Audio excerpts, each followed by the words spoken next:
Capítulo 9. A história da tartaruga falsa. Não imagino que prazer é vê-la de novo, meu benzinho, disse a duquesa, enquanto enfiava o braço afetuosamente sobre o de Alice e saíam caminhando juntas. Alice ficou muito satisfeita por encontrá-la em disposição tão afável e pensou que talvez tivesse sido só a pimenta que a tornara tão furibunda naquele encontro na cozinha. Quando eu for uma duquesa, disse para si mesma, é verdade que num tom não muito esperançoso, não vou ter nenhuma pimenta na minha cozinha.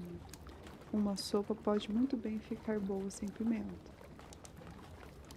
Talvez seja sempre a pimenta que torna as pessoas esquentadas. Continuou, muito contente de ter encontrado um novo tipo de regra, e o vinagre que as tornam azedas, e a camomila que as torna amargas, e o caramelo e essas coisas que tornam as crianças suaves.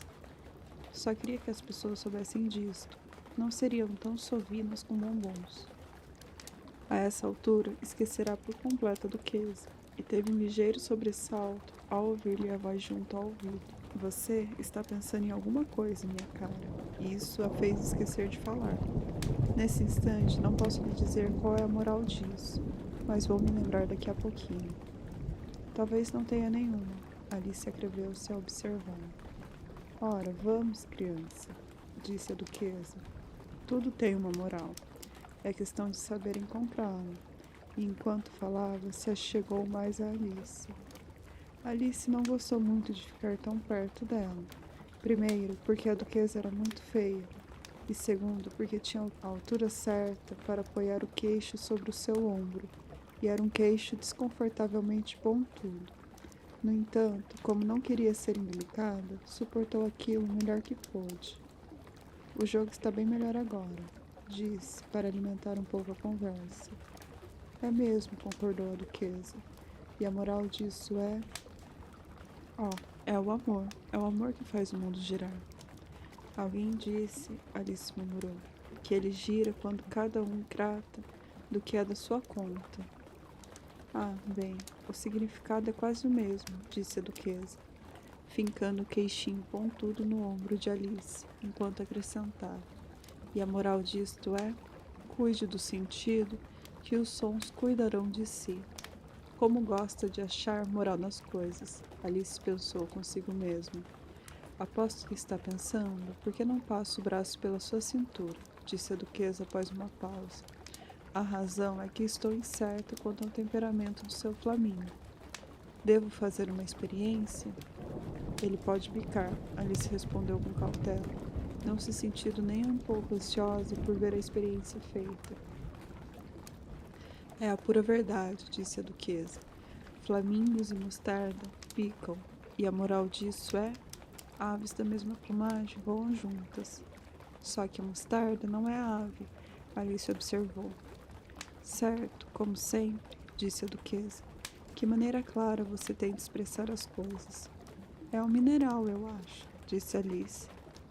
Mas é claro, disse a duquesa, que parecia pronta a concordar com tudo que Alice dizia.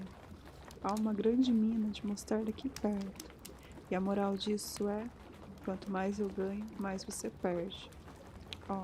Eu sei, exclamou Alice, que não prestará atenção a este último comentário. É um vegetal, não parece? Mas é. Concordo plenamente com você, disse a duquesa, e a moral disso é, seja o que você parece ser, ou, trocando em miúdos, nunca imagine que você mesma não é outra coisa, senão o que poderia parecer a outros, do que o que você fosse, ou poderia ter sido, não fosse senão o que você tivesse sido parecido a ele ser de outra maneira.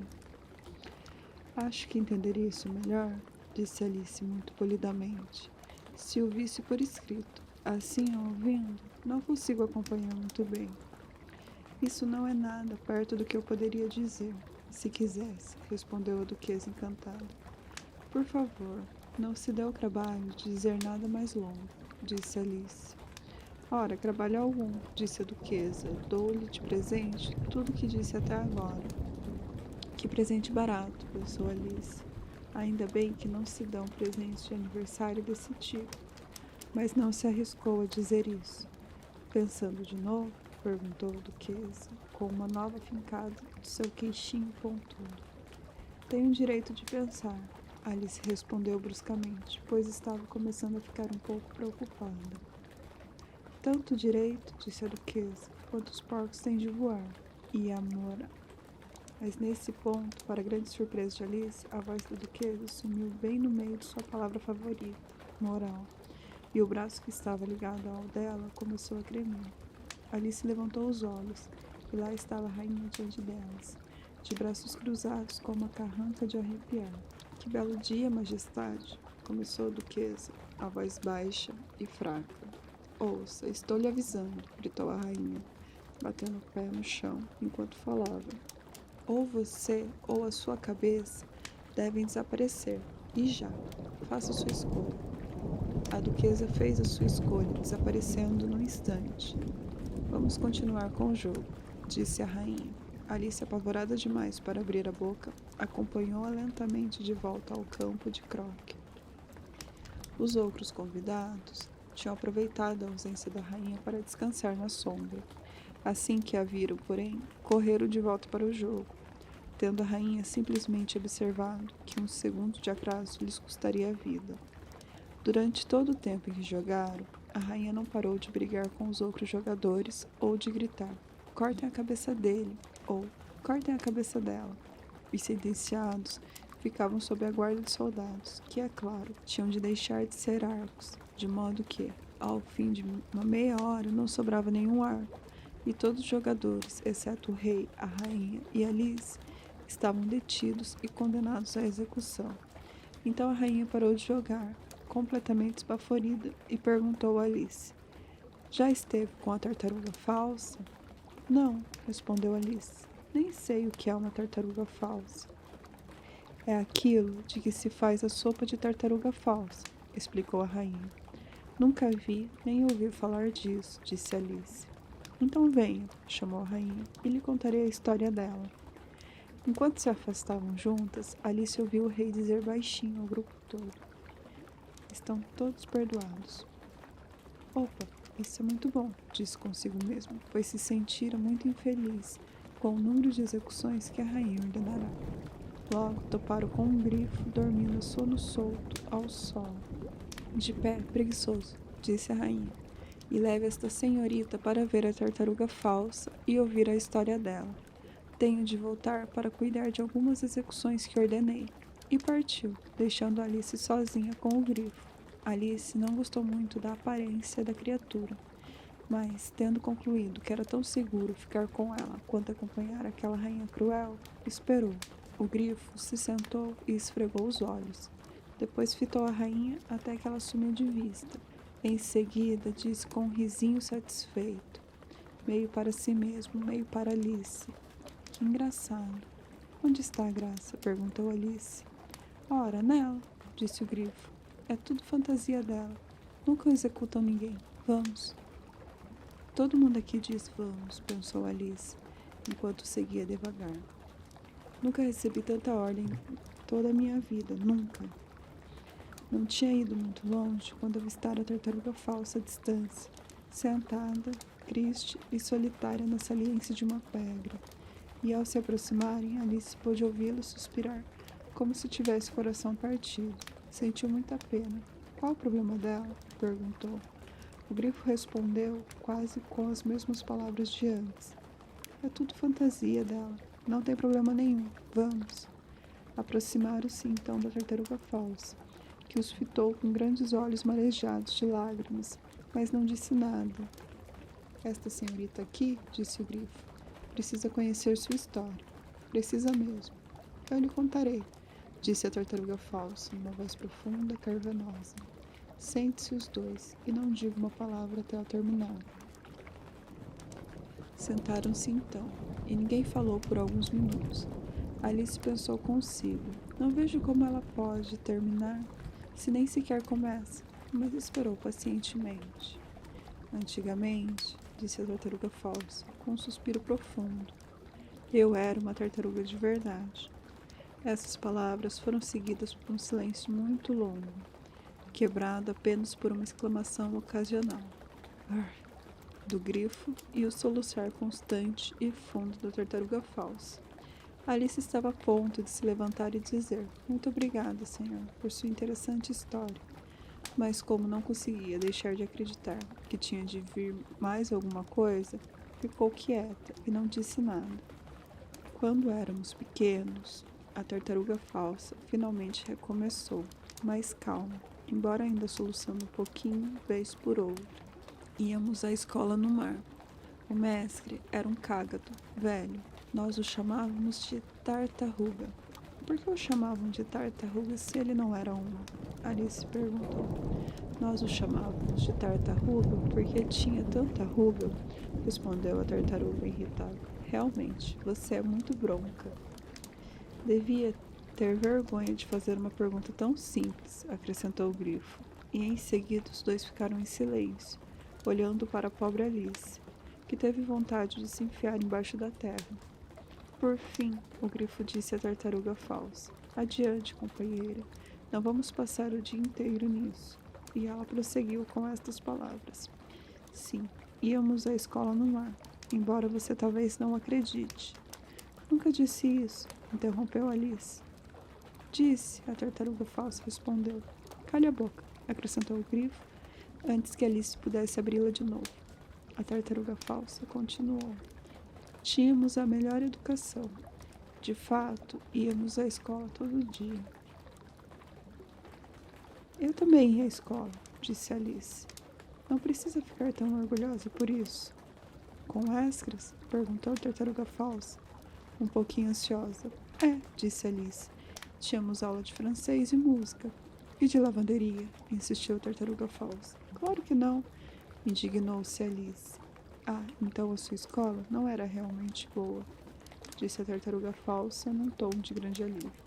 E pois na nossa vinha ao pé da conta, francês, música e lavanderia. Extras. Com certeza não precisava muito disso. Alice observou, vivendo no fundo do mar. Não pude me dar ao luxo de estudar essa matéria, disse a tartaruga falsa, com um suspiro. Só fiz o curso regular. E como era? Quis saber Alice. Leitura e escrita. É claro, para começar, respondeu a tartaruga falsa. E depois os diferentes ramos da aritmética, ambição, subversão, desembelação e discreção.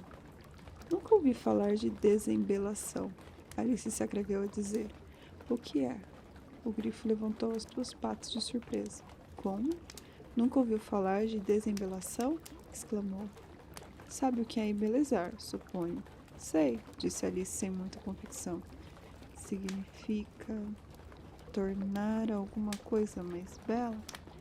Nesse caso, continuou o grifo, se não sabe o que é desembelezar, você é uma bobalhona.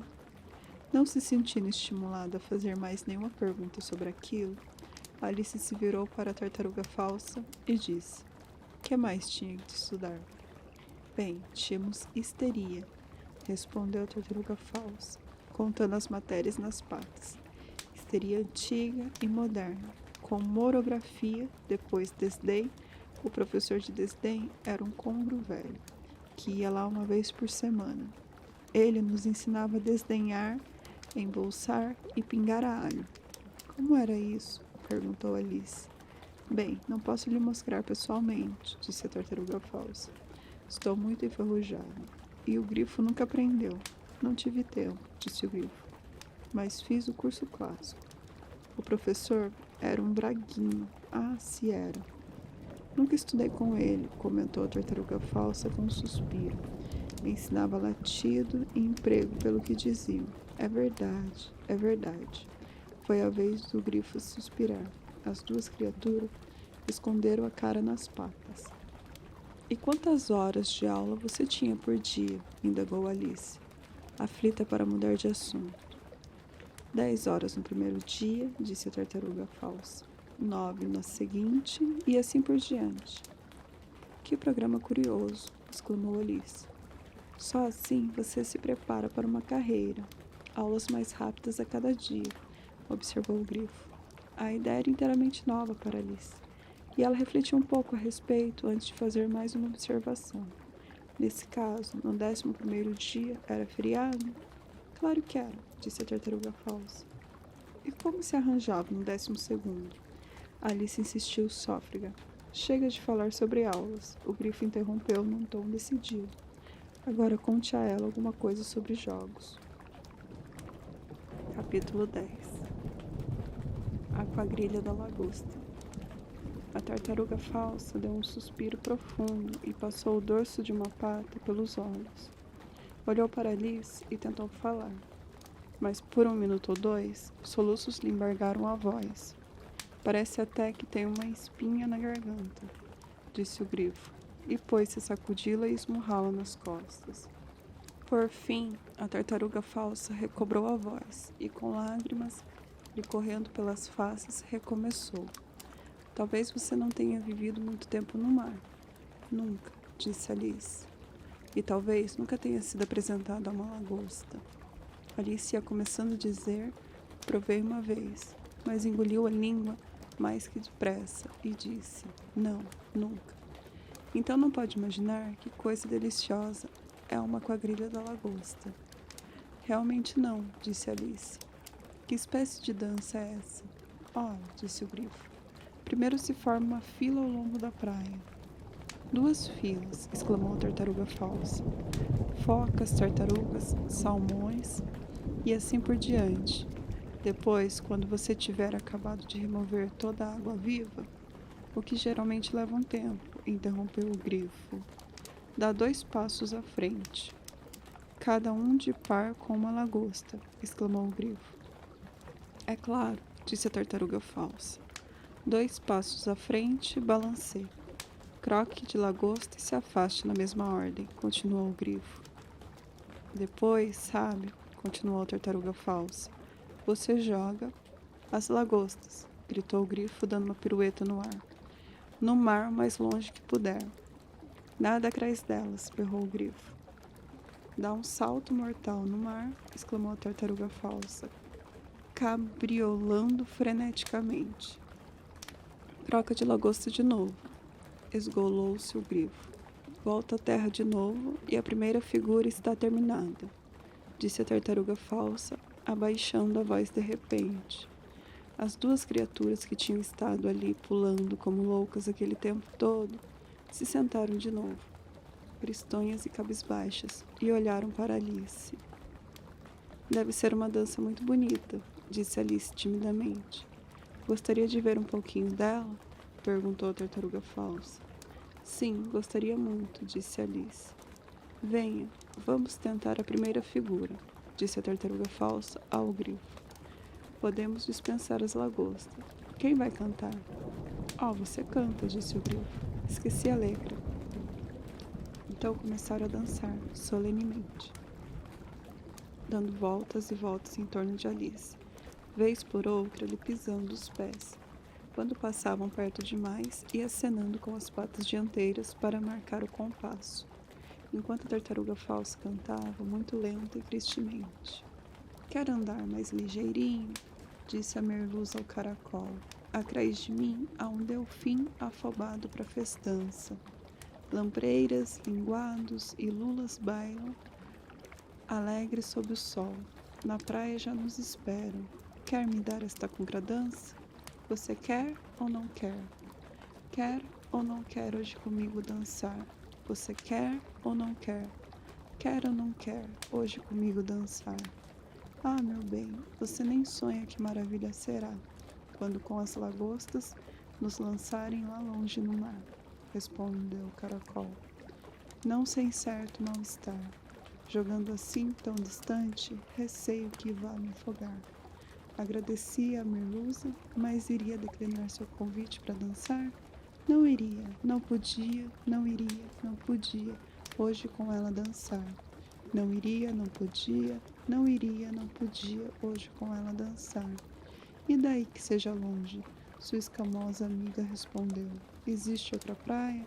Você não sabia? Logo do lado de lá, se a Inglaterra some de vista, é que a França apareceu. Sacuda esse medo, meu caracolzinho, e venha comigo dançar. Você quer ou não quer? Quer ou não quer hoje comigo dançar? Você quer ou não quer? Quer ou não quer hoje comigo dançar? Obrigada, é uma dança muito interessante de se ver, disse Alice, feliz por ver aquilo finalmente terminado. E como gostei dessa curiosa canção sobre a merluza. Oh, quantas merluzas, disse a tartaruga falsa. Elas naturalmente já as viu, não? Já, disse Alice. Vi merluzas várias vezes no jam. Engoliu a língua rápido. Não sei onde janto pode ser, disse a tartaruga falsa.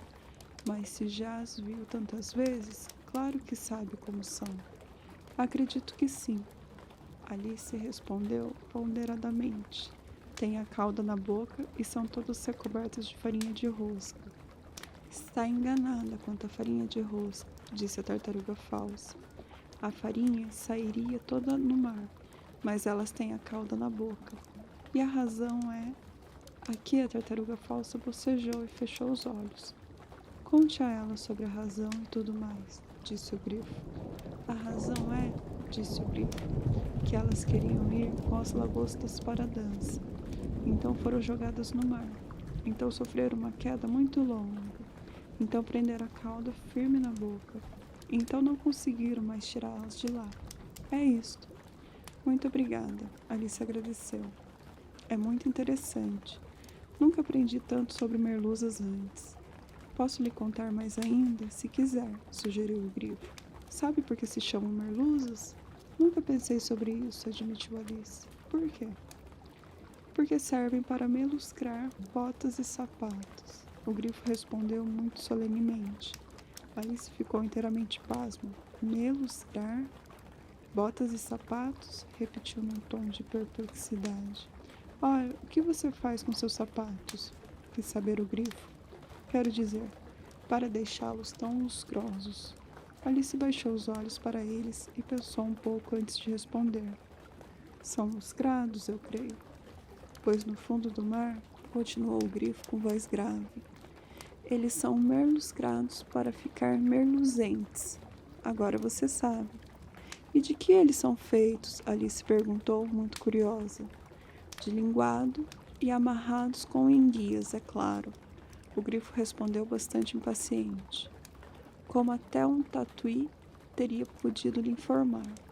Se eu fosse merluza, disse Alice, cujos pensamentos continuavam presos à canção.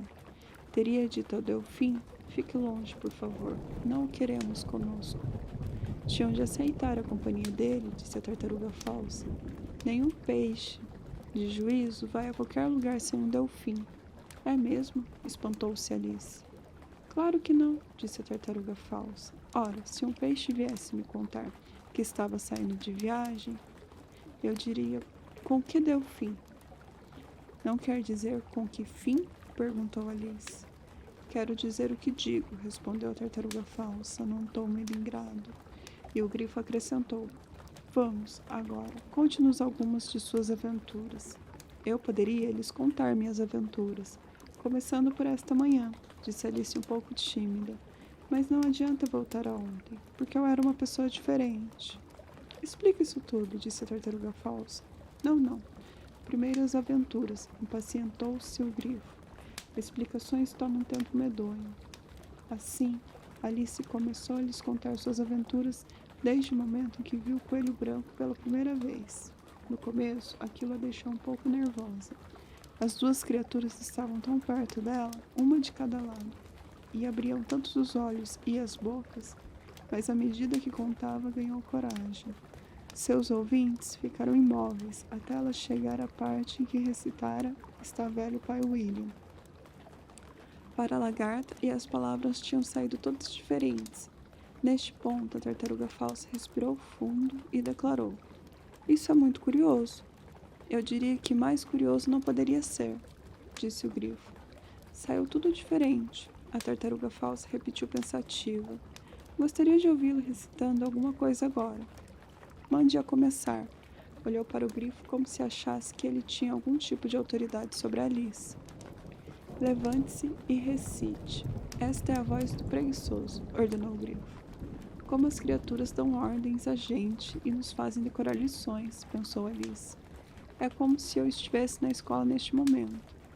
Contudo, levantou-se e começou a recitar. Mas tinha a cabeça tão cheia da quadrilha da lagosta que mal sabia o que estava dizendo, e as palavras saíram realmente muito esquisitas. Esta é a voz da lagosta. E ao ouvi-la declarar: Você me torrou no forno e me deixou sapecar. Graciosa, elegante, com a fuça e de cravés, dá laços, se abotoa e separa a ponta dos pés. Quando a areia está seca, ela exulta como ninguém e fala de todo tipo de peixe com muito desdém. Mas quando é maré cheia e o tubarão se aproxima, ela perde a cramontana e já não acha mais rima. Isso é diferente do que eu costumava recitar quando criança, comentou o grifo. Bem, eu nunca ouvi isso antes, disse a tartaruga falsa, mas parece um disparate descomunal. Alice não disse nada. Sentará-se com a cabeça nas mãos, perguntando a si mesmo se algum dia alguma coisa voltaria a acontecer de maneira natural. Gostaria que me explicasse isso, pediu a tartaruga falsa. Ela não tem como explicar, impacientou-se o grifo. Continue com o verso seguinte. Mas e aquilo sobre as pontas dos pés, entende? Como ela podia separar as pontas dos pés com a fuça?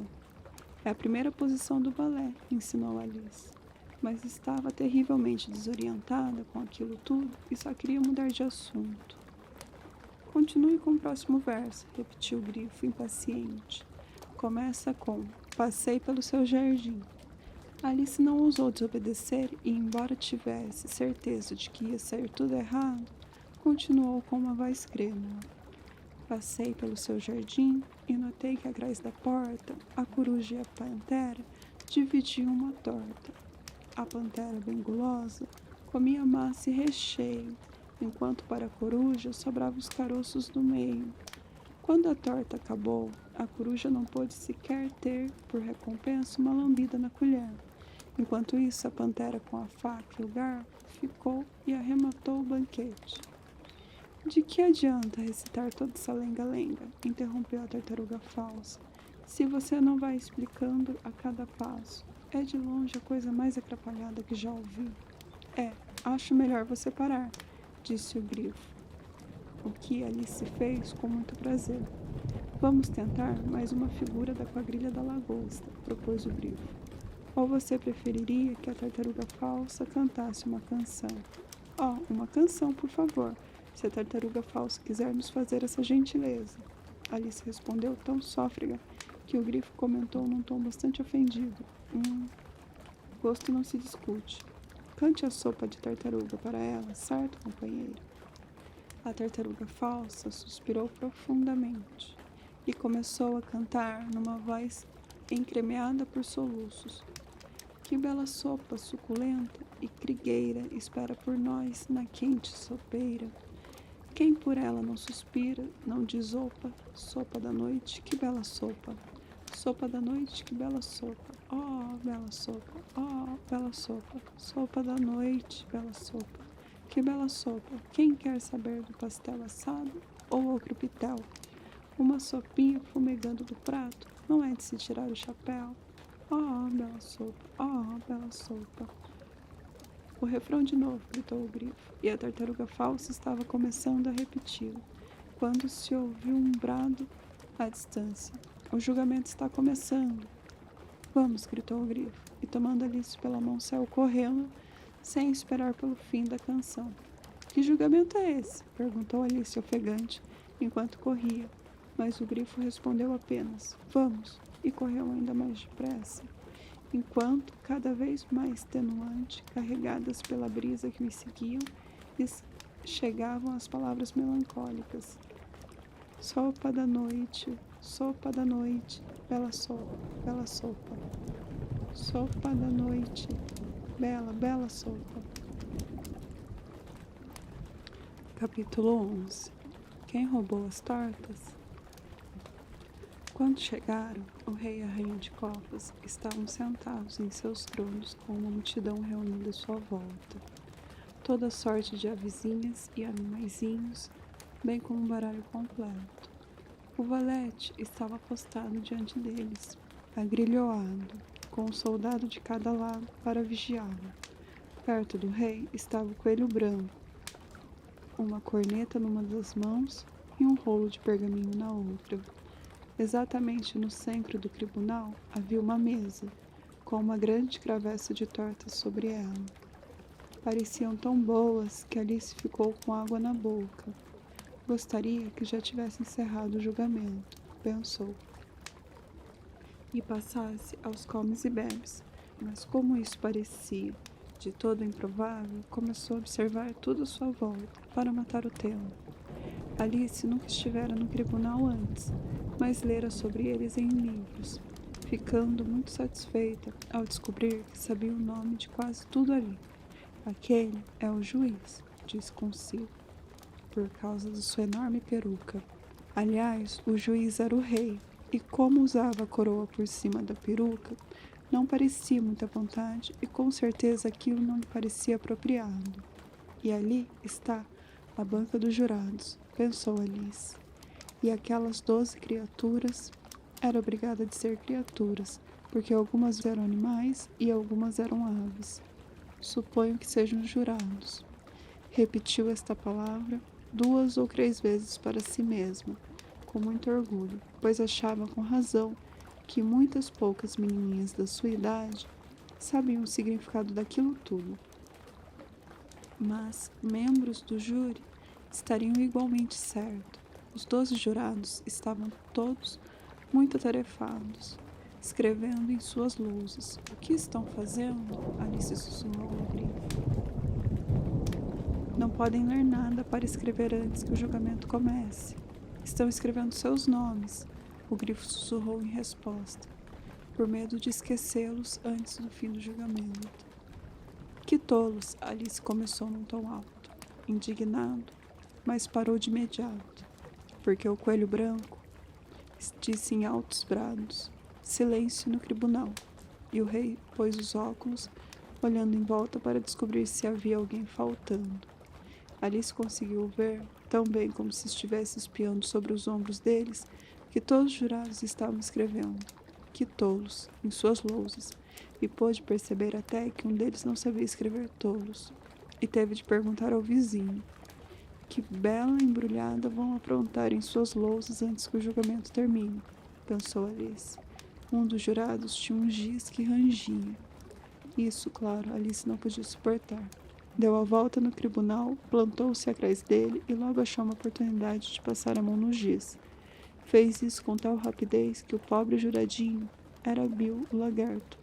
Não conseguiu entender o que fora feito dele, assim pôs a procurar a sua volta. Viu-se obrigado a escrever com o dedo pelo resto do dia, o que pouco adiantava, já que não ficava marca nenhuma na lousa. Arauto, leia a acusação, disse o rei. A isso, o coelho branco deu 3 sopros na corneta, desenrolou o pergaminho e leu. A rainha de copas fez várias tortas, todas numa só fornada.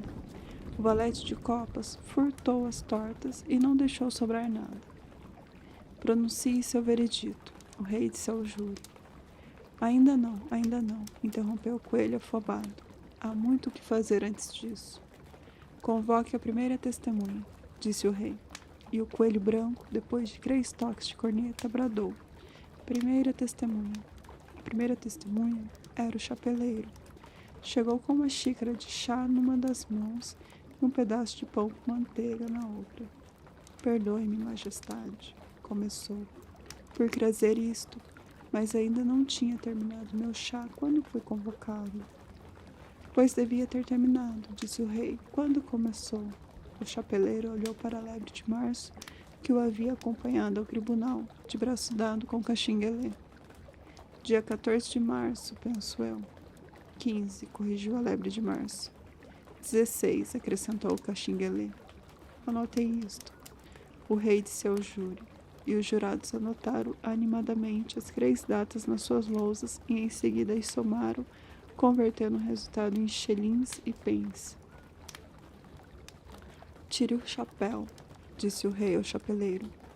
Não é meu, disse o chapeleiro.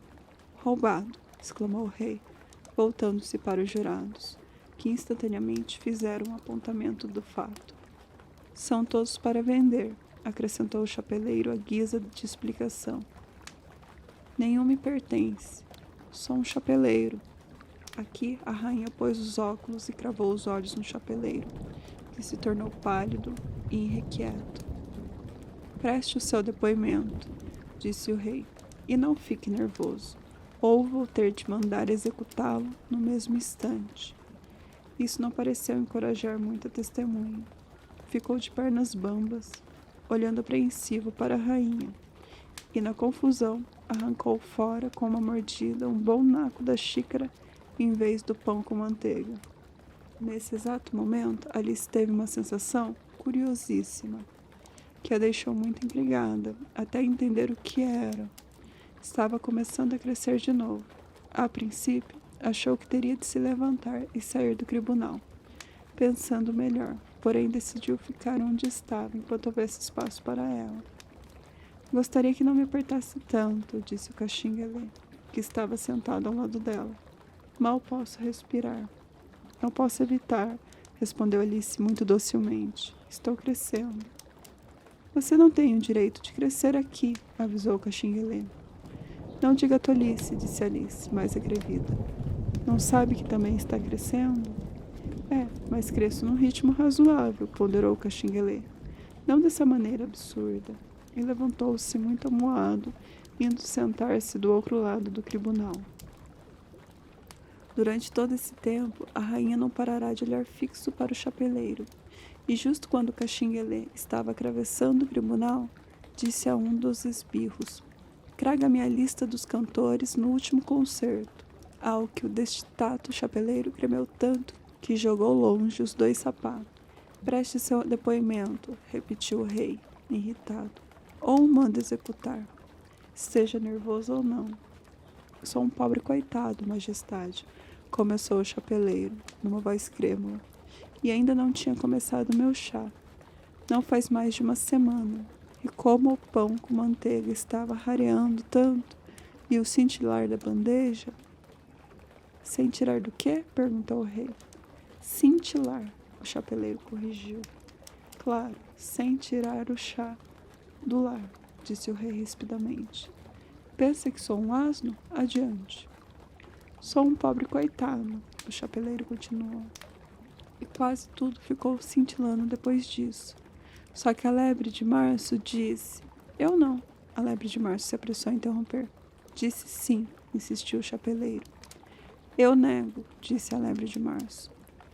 Ela nega, disse o rei. Omitam essa parte.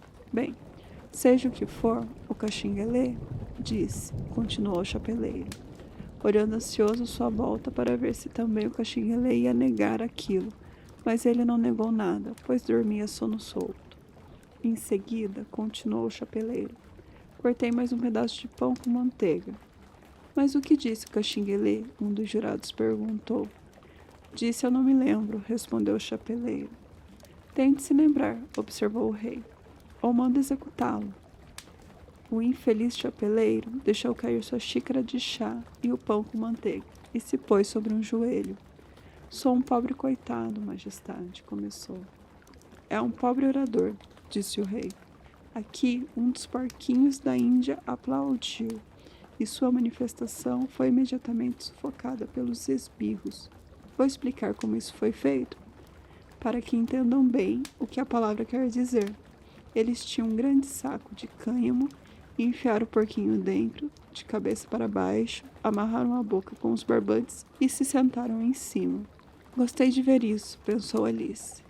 Li tantas vezes nos jornais, no fim dos julgamentos, houve algumas tentativas de aplaudir, mas foram imediatamente sufocados pelos esbirros, e até agora nunca tinha entendido o que queriam dizer. Se isso é tudo o que tem a dizer, pode descer, prosseguiu o rei. Não posso descer mais, disse o chapeleiro. Estou no chão, como pode ver. Então pode se sentar, o rei respondeu. Nesse ponto, o outro porquinho da Índia aplaudiu, e sua manifestação foi sufocada. Pronto, acabaram-se os porquinhos da Índia, pensou Alice. Agora as coisas vão correr melhor.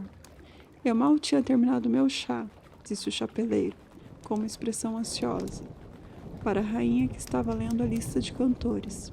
Está dispensado, disse o rei, e o chapeleiro chispou do tribunal, sem se dar tempo nem para calçar os sapatos. E corte-lhe a cabeça lá fora, a rainha acrescentou para um dos esbirros. Mas antes que este pudesse chegar à porta, o chapeleiro já sumira de vista. Convoque a próxima testemunha, disse o rei. A testemunha seguinte era a cozinheira da duquesa. Trazia pimenteira na mão e Alice adivinhou quem era antes mesmo que ela entrasse no tribunal. Quando viu pessoas que estavam perto da porta, começaram todos a espirrar ao mesmo tempo. Preste seu depoimento, disse o rei. Não presto, disse a cozinheira. O rei lançou um olhar aflito para o coelho branco, que disse baixinho. Deve interrogar rigorosamente esta testemunha, majestade. Bem, se devo, disse o rei, com um ar tristonho, e após cruzar os braços e quase dar um nó na cara de tanto amarrá-la para a cozinheira, perguntou com a voz cavernosa. De que são feitas as tortas? Pimenta, principalmente, respondeu a cozinheira. Melado, disse uma voz sonolenta atrás dela. Prendam esse caxinguelê. A rainha guinchou. Decapitem esse caxinguelê. Retirem esse caxinguelê do tribunal. Sufoquem-no. Torturem-no. Arranquem-lhe os bigodes.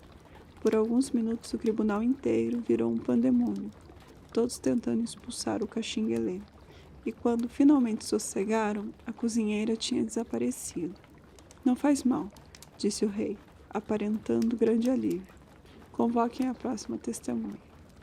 E acrescentou em voz mais baixa para a rainha. Francamente, minha cara, você deve inquirir a próxima testemunha. Isso me dá dor na testa. Alice observou o coelho branco enquanto ele revirava a lista, muito curiosa, para saber quem seria a próxima testemunha. Pois ainda não reuniram muitas provas, disse para si mesmo. Qual não foi a sua surpresa quando o coelho branco leu, forçando ao máximo sua vozinha esganiçada, o nome Alice. Capítulo 12. O depoimento de Alice. Aqui, gritou Alice, esquecendo por completo, na excitação do momento, o quanto tinha crescido nos últimos minutos, e se levantou com tal afobação que derrubou a banca dos jurados com a barra da saia, jogando todos eles sobre as cabeças da assistência, embaixo, e lá ficaram eles estatelados, lembrando muito Alice um aquário de peixinhos dourados, que derrubará por acidente na semana anterior. Oh, 1000 perdões, exclamou com grande consternação, e começou a recolhê-los o mais depressa que podia, pois não conseguia tirar da cabeça o acidente dos peixinhos dourados. Alguma coisa lhe dizia que se não fossem reunidos imediatamente e postos de volta na banca dos jurados, morreriam. O julgamento não pode prosseguir, disse o rei numa voz muito grave, até que todos os jurados tenham retornado a seus devidos lugares. Todos, repetiu com muita ênfase, lançando um olhar bravo para Alice. Alice olhou para a banca dos jurados e viu que, na sua pressa, colocará o lagarto de cabeça para baixo. E o pobre bichinho estava abanando a cauda, muito triste, completamente incapaz de se mexer. Apressou-se a pegá-lo de novo e desvirou. Não que isso signifique muito, disse para si mesmo. Tenho a impressão de que vai ser tão útil no julgamento de cabeça para cima quanto para baixo. Assim que se recobraram um pouco do choque do tombo e suas lousas e gizes foram encontrados e devolvidos, os jurados puseram-se a trabalhar com muita diligência na redação da história do acidente, com a única exceção do lagarto, que parecia transtornado demais para fazer alguma coisa além de ficar lá de boca aberta, fitando o teto do tribunal. O que você sabe sobre este caso? Perguntou o rei a Alice. Nada, respondeu Alice. Absolutamente nada? Insistiu o rei. Absolutamente nada, confirmou Alice. Isto é muito importante, disse o rei, voltando-se para os jurados. Eles mal estavam começando a escrever isso em suas lousas quando o coelho branco interrompeu. Desimportante, Vossa Majestade quer dizer, é claro. Disse em tom muito respeitoso, mas franzindo o senho e fazendo caretas para ele enquanto falava. Desimportante, é claro, eu quis dizer. O rei apressou-se a dizer e continuou para si mesmo, mais baixo. Importante, desimportante, desimportante, importante, como se estivesse experimentando para ver qual das palavras soava melhor. Alguns membros do júri anotaram importante e alguns desimportante. Alice pôde ver isso, pois estava perto bastante para espiar suas lousas. Mas isso não tem o menor propósito, refletiu. Nesse momento, o rei, que por algum tempo estivera escrevendo atarefado em seu bloco de anotações, gritou: Silêncio! E leu de seu bloco. Regra 42. Todas as pessoas com mais de 1,5 km de altura devem se retirar do tribunal. Todos olharam para Alice. Não tem 1,5 km de altura, disse ela. Tem sim, disse o rei. Tem quase 3 quilômetros, acrescentou a rainha. Bem, seja como for, não vou sair, disse Alice. Aliás, essa regra não é válida. Você acaba de inventá-la. É a regra mais antiga do livro, observou o rei. Então deveria ser número 1, disse Alice. O rei ficou pálido e fechou seu bloco rapidamente. Pronuncie seu veredito, disse ao júri numa voz baixa e trêmula. Se me permite, majestade, há mais indícios a examinar, disse o coelho branco, muito afobado, dando um pulo para a frente.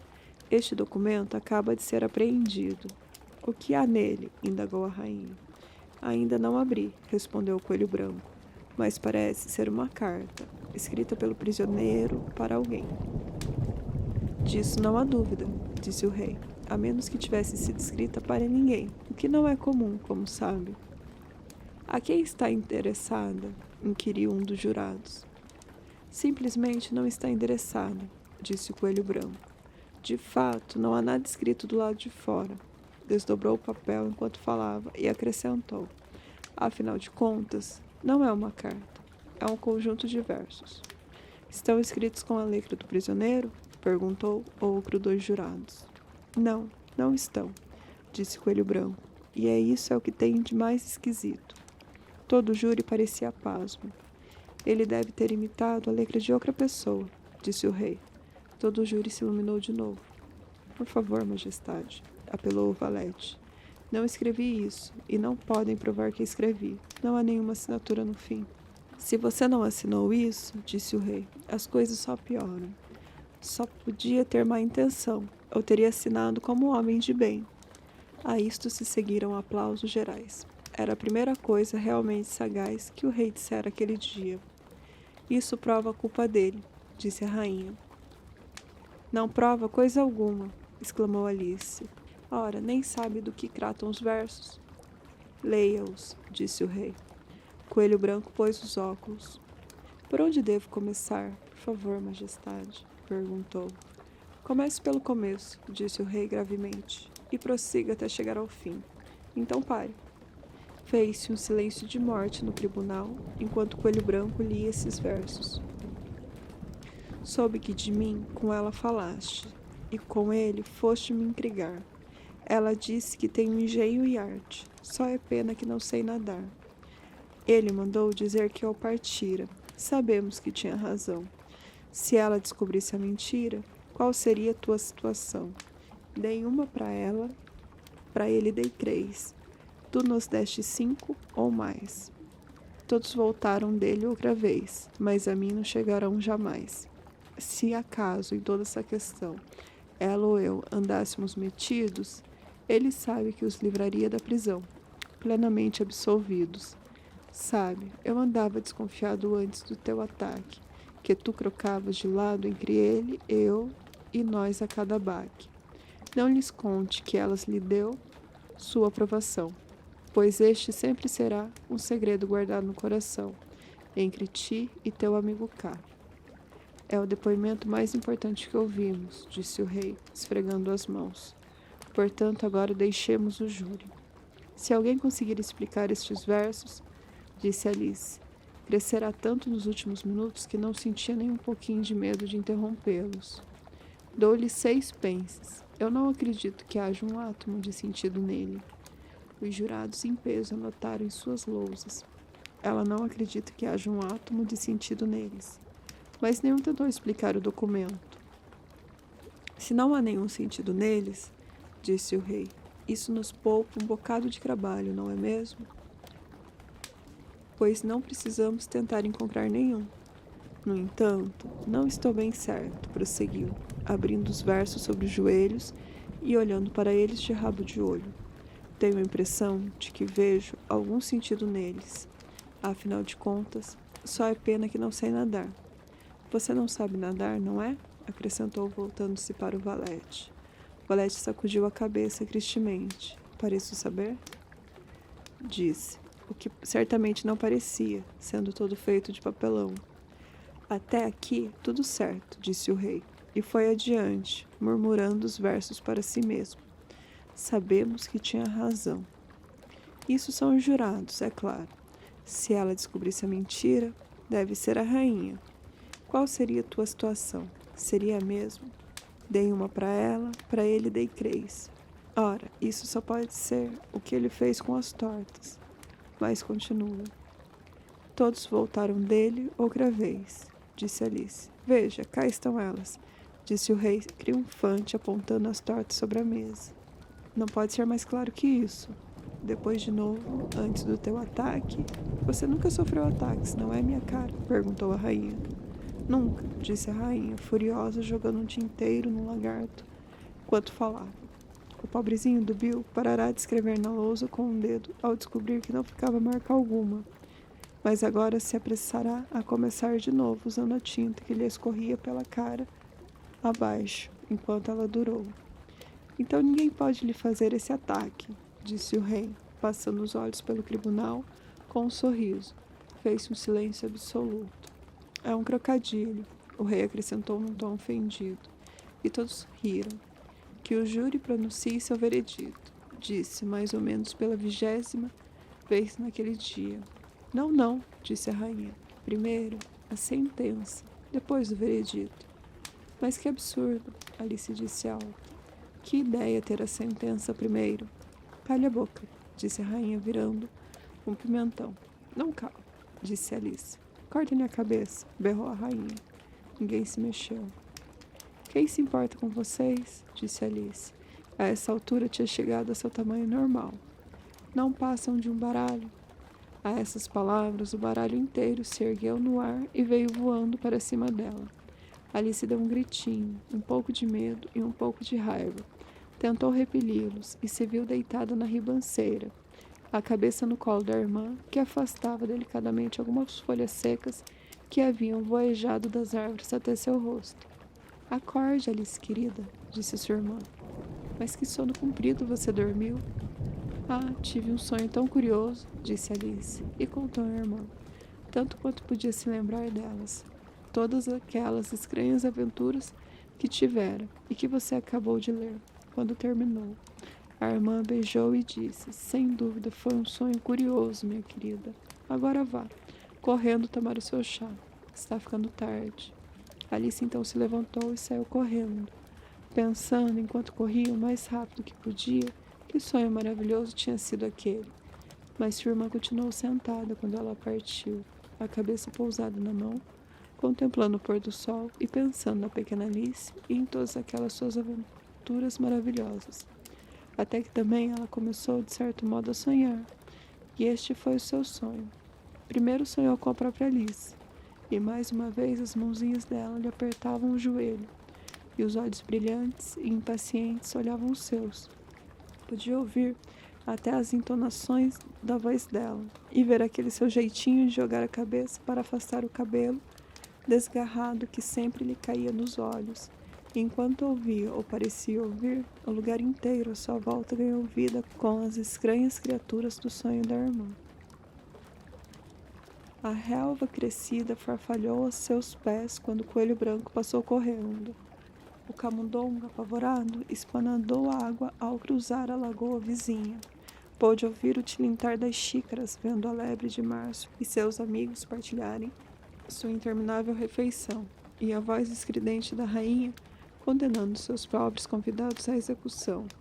Mais uma vez, o bebê porco estava espirrando no colo da duquesa, enquanto travessas e pratos se espatifavam à volta dele. Mais uma vez, o guincho do grifo, o ranjado do giz do lagarto e a sufocação dos porquinhos da Índia enchiam o ar, misturados aos soluços distantes da infeliz tartaruga falsa. Ficou ali sentada, os olhos fechados, e quase acreditou estar no País das Maravilhas, embora soubesse que bastaria abri-los e tudo se transformaria em insípida realidade.